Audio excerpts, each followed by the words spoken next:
এই যে নাও, চাটা সুন্দর মতো খেয়ে নাও, আমি নিজের হাতে বানিয়েছি। আর খেয়ে বলবা কেমন হয়েছে।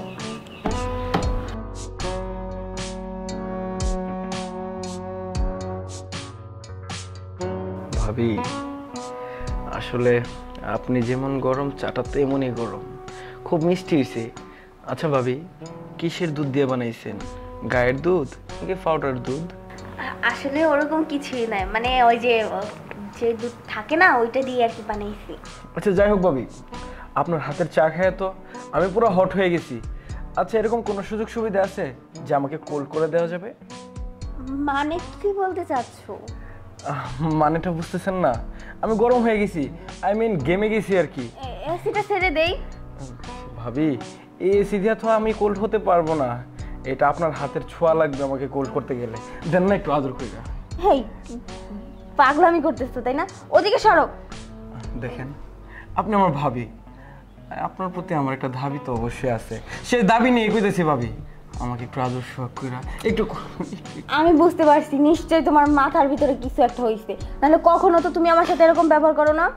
কখন তো ভাবি আপনাকে এরকম লাগে নাই, আজকে লাগতেছে তাই আজকে বলতেছি। প্লিজ ভাবি, ভাই জানবে না, আশেপাশে তো আমার ঘরে কেউ নাই, একটু আদর দেন না। সত্যি কেউ জানবে না তো? কেউ জানবে না মানে একটা কাক পক্ষেও টের পাবে না। আসলে কি জানো, ওই যে তোমার ভাই আছে না, তা শয়তান, মানে রাতের বেলা দেখো না কি বাইরে বাইরে ঘুরে, আমাকে সময় দেয় না, মানে সময় কম আর কি। আমি তো তোমার মতো এরকম একটা সময়ওয়ালা লোক চাইছি, আজকে দিনটার জন্যই অপেক্ষায় ছিলাম। ভাই ভাবি, ভাইয়া যদি আপনাকে সময় না দেয় না দেখ, ভাইয়ের পরিবর্তে তো আমি আছি। আচ্ছা একটা কাজ করো, এখন তো দিনের বেলা তাই না, এখন তো এসব কিছুই করা যাবে না। আর রাতে যখন তোমার ভাইয়া ঘুমাবে তখন আমি তোমার রুমে চলে যাব, ঠিক আছে? রাতটা কখন হবে আমার তো সহ্য হইতেছে না। প্লিজ আর একটু ওয়েট করো না, এতটা দিন ওয়েট করতে পারছো, আর এখন কয়েক ঘন্টা ওয়েট করতে পারবে না? প্লিজ আমি রাতে চলে আসবো, ঠিক আছে? ঠিক আছে। আচ্ছা ওকে। আচ্ছা যাও। রে, রাতটা যে কখন আসবে রে, চাটাই খায়নি।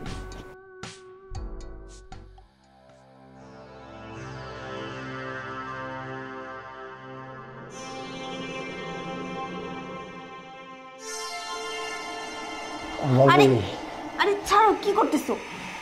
আরে ভাবি, আমি তো এত নার্ভাস হচ্ছেন কেন? ভাইয়া তো বাসায় নাই।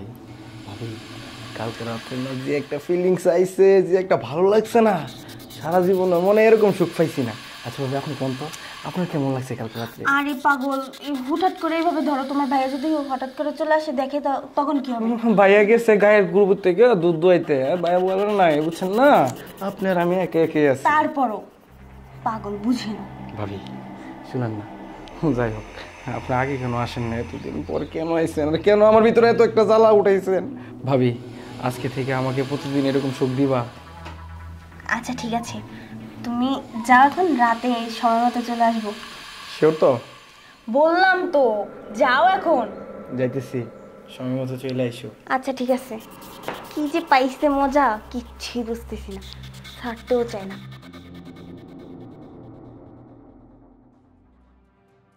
সুজন, এই সুজন, জি ভাইয়া। এদিকে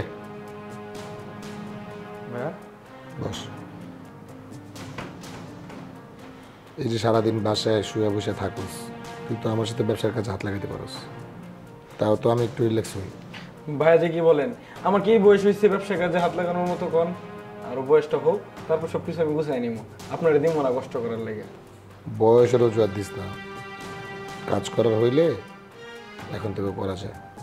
ভাইয়া, বাসা পুরাটা খালি, ভাবে একা বাসা। ভাবের চিন্তা তোর করা লাগবে না, ভাবের চিন্তা করার জন্য আমি আছি। নিজের চিন্তা কর, যেটা বলছিস সেটা করবি। কালকে থেকে তুই আমার সাথে ব্যবসার কাজে হাত লাগাবি। এখন যা। ঠিক আছে।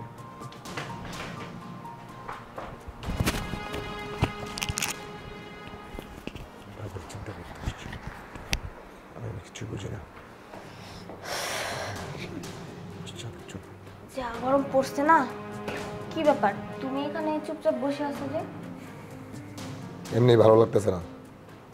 ভালো লাগতেছে না কেন, কিছু কি হয়েছে? হ্যাঁ, গায়ে থেকে হাত ছড়াও, কিছু হয় নাই। যাও, তোমার কোনো কাজ নেই, যা কাজ করো, যাও। কি হয়েছে হঠাৎ করে এরকম ব্যবহার করতেছো কেন? তোমাকে বললাম না গাড়িতে কাজ ছড়াইতে? তুমি যাও, তোমার কাজ নিজের কাজ করে যাও। তুমি তো আমার সাথে কখনো এরকম ব্যবহার করো না, আজকে কেন এরকম করছো? আর যাও, নিজের কাজ করে যাও।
ভাবি আপনি আসছেন?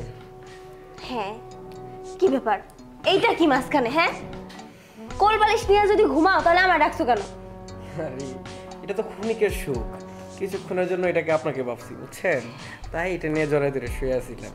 তো ভাইয়া কি টের পাই নাই? আরে না, ও তো একটা বোকা, বোকার মতো পরে ঘুমায় থাকে। যাই হোক, ভাইয়া যেন এই বিষয়টা কোনোদিন না জানে সে ব্যবস্থা তো আমি করছি। ভাইয়া কোনোদিন জানবে না। আজ থেকে ভাইয়াকে প্রতিদিন রাত্রে চার সাথে ঘুমের ট্যাবলেট মিশিয়ে খাওয়াই দিবা। আমি ঠিক ব্যবস্থা আছে। করতেছি। আচ্ছা ঠিক আছে, তাহলে তো আরো বেশিক্ষণ থাকতে পারবো তাই না? সকালে যাবে একদম, এই সারা রাত্রে তার ঘুম ভাঙবে না। হ্যাঁ হ্যাঁ ঠিক বলেছো। আচ্ছা চলো না, আর ভালো লাগতেছে না, চলো।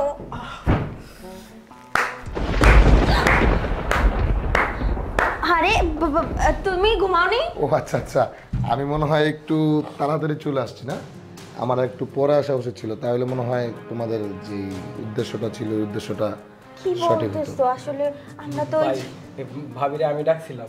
তুই কথা বলিস না, দেওয়ার জন্য। তুই চুপ থাক।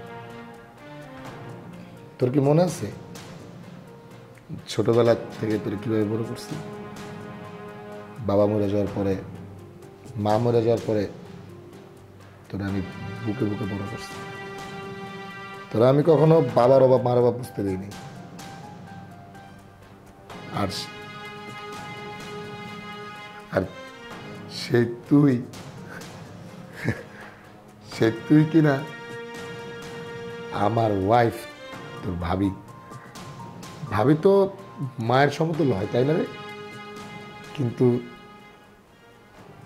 তুই কি করলি এটা? আমি তো তোর দিয়ে এটা কখনো আশা করিনি। তুই ভাই হইয়া তুই আমার ঘুমের ওষুধ খাওয়া যাওয়ার চিন্তা ভাবনা করিস। আরে তুই যে চিন্তা ভাবনা করছিস এটা তো একটা একটা একটা শত্রু এই চিন্তা ভাবনা করে না। কিন্তু তুই আমার আপন ভাই, তুই কিনা আমার ঘুমের ওষুধ খাওয়া আমারই ওয়াইফের সাথে খারাপ কাজে লিপ্ত হইলি। এইটা আমি তোর দিয়ে কখনো আশা করিনি। আর তুমি, তোমার আসলে আমার কিছু বলার নাই। ও হয়তো ছোট মানুষ, একটা ভুল করে ফেলছে, কিন্তু তুমি চাইলে ওর ভুলটা সংশোধন করে ওকে ঠিক করতে পারতা। ঠিক আছে, হয়তো তুমি আমার কাছে হ্যাপি না, বা আমি তোমাকে সুখ দিতে পারি নাই, তাই হয়তো তুমি আমার ছোট ভাইয়ের কাছে ছি ছি, আমার লজ্জা করে, এইসব কথা ভাবলেও আমার লজ্জা করে। তুমি আমার ছোট ভাইয়ের কাছে আসছো সুখ খুঁজতে। আরে তোমার যদি এরকম কোনো পুরুষের দরকার হতো তুমি আমাকে বলতা, আমি ব্যবস্থা করে দিতাম। কিন্তু কিন্তু তোমরা দুজন এতটা নিচে নামবা আমি এটা কখনো ভাবিনি। কোনো কথা বললো না, আমাকে কোনো কিছু বুঝাইতে আইসো না। আমি শুধু তোমাদেরকে আজকে না, তোমাদেরকে আরো অনেক আগে থেকেই ফলো করতেছি, তোমাদের বিহেভিয়ার দেখতেছি। তোমরা অনেক আগে থেকে এই কাজগুলো করতেছিলা। ভাইয়া আমার তুমি ক্ষমা করে দাও ভাইয়া, আমি আমি বুঝতে পারছি না ভাই, সত্যি কথা এরকম বলার কোনোদিনও বলা ভাই, বিশ্বাস করো আমারে। তুই তোর এই পাপি হাতে আমার ধরিস না। আমি কি তোর চাও কখনো অপূর্ণ রাখছি? যখন যেটা চাইছস, যখন যেটা করতে চাইছস, যেটা খাইতে চাইছস, আমি সেটাই করছি। আজকে তুই ভাই হয়ে আমার পিছন থেকে ছুরি মেরে দিলি। আমার আর কিছু বলার নাই, আমি আর কিছু বলতে চাই না। তোরা দুইজন এখন আমার চোখের সামনে থেকে চলে যাবি, আমার এই বাড়ি ছেড়ে চলে যাবি। যা। কোথায় যাবো প্লিজ? তুমি কোনো কথা বলবা না, তুমি একদম কোনো কথা বলবা না, আমাকে কিছু বুঝাইতে আসবা না। এই যা কিছু ঘটছে এর বেশিরভাগ দায়িত্ব তুমি, কিন্তু আমি তোমাদের দুজনের একজনকেও ক্ষমা করবো না। তোমরা দুজনই অপরাধী। যা আমার চোখের সামনে থেকে চলে যা। ভাই আমরা কই যা আমার চোখের সামনে থেকে চলে যা। রাস্তায় যাবি, রাস্তায় থাকবি। বের হ, বের হ আমার বাড়ি থেকে।